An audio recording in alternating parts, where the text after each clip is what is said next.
Баршаларыңызға ассалаумағалейкум. Біздер ары қарай жаңалықтарымызды жалғастырамыз. Міндетті түрде шығарылымды аяғына дейін көріп, өздеріңіздің ой пікірлеріңізді қалдырып, арнамызға тіркеліп кетуді ұмытпаңыздар.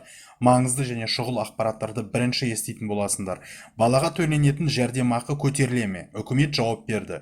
Премьер-министр орынбасарының жауабында ақш пен Үндістанда балаға төленетін жәрдемақы мүлдем қарастырылмағаны айтылған. Үкімет мәжіліс депутаттарының бала күтіміне байланысты жәрдемақы көтеруге қатысты сауалына жауап берді. Бұдан бөлек Қазақстан халық партиясының фракциясы ақылы декреттік демалысты 2 жылға дейін арттыруды ұсынған. Премьер-министрдің орынбасары Ералы Тоғжановтың жауабында соңғы 10 жылда мемлекеттік жәрдемақы алатын отбасылардың 500 000 адамға артқаны туралы айтылған.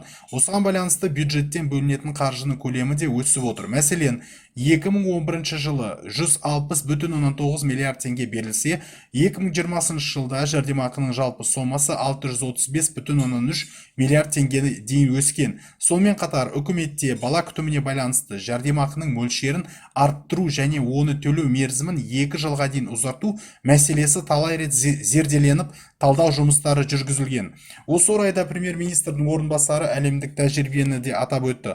Оған сәйкес Италияда бала күтіміне арналған жәрдемақы 6 ай төленеді және табыстың 30% құрайды. Ұлыбританияда 9 ай, Германияда 1 жыл, ал Ресейде 1,5 жыл төленеді. ақш пен Үндістанда ондай жәрдемақылар қарастырылмаған. Наурыздың басында Қазақстан халық партиясының депутаттары үкіметке сауал жолдап, бала күтімі бойынша берілетін жәрдемақы көбейтуді талап еткен. Осы орайда депутат Айжан Ысқақова бала күтіміне арналған жәрдемақы мен түрмедегі бір қылмыскерлерге кететін шығынды салыстырды. Заң бойынша жұмыс істейтін әйелдерге бірінші баласы үшін ай сайын 16.801 теңге, екінші баласы үшін 25.962 теңге төленеді. Ал бір сотталған адамды түрмеде ұстауға бюджеттен ай сайын шамамен 88,5 мың теңге бөлініп тұрады.